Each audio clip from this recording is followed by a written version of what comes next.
ایک صحابی آئے، یا رسول اللہ میرا پڑوسی ہے، اس کی کھجور ایسے ٹیڑھی ہو کر میرے گھر میں چند اس کی شاخیں ہیں، ان پہ پھل لگتا ہے، وہ ٹوٹ کے گرتا ہے، میرے بچے اٹھا لیتے ہیں، ہم غریب ہیں، وہ بھاگا بھاگا آتا ان کے منہ سے کھجور نکال لیتا ہے، اس کو کہیں کہ بچوں پر اتنی زیادتی نہ کرے۔ آپ نے اس کو بلایا، وہ منافق تھا، آپ نے اس سے فرمایا بھئی ایک سودا کرتے ہو؟ کہا جی کیا؟ کہا یہ کھجور مجھے دے دو اور اس کے بدلے جنت میں کھجور لے کے دوں گا۔ وہ کہنے لگا یا رسول اللہ یہ اصل میں میرے بچوں کو بہت پسند ہے، کوئی اور کھجور ہوتی میں دے دیتا، یہ تو میری معذرت ہے۔ وہ تو منافق تھا، اٹھ کے چلا گیا۔ ایک صحابی بیٹھے تھے،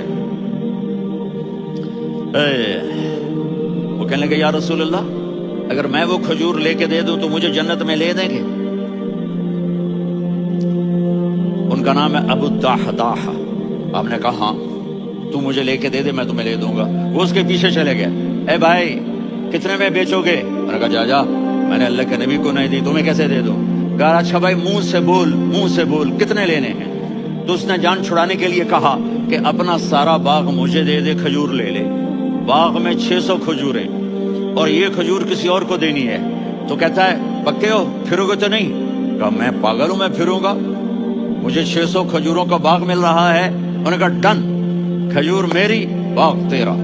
وہ بھاگے بھاگے آئے، یا رسول اللہ میں نے سودا کر لیا۔ کہا کیسے کیا؟ کہا سارا باغ دے کے کھجور لے لی۔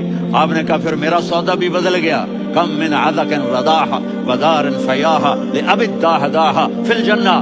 میرے ساتھی میں اپنی آنکھوں سے دیکھ رہا ہوں کہ اللہ نے تیرے لیے جنت میں ایک گھر نہیں محل بنا دیے، سینکڑوں، اور ایک باغ نہیں ہزاروں باغ تیرے لیے تیار کر دیے۔ یہ ہے ایمان کی نشانی، یہ ہے محبت کی نشانی۔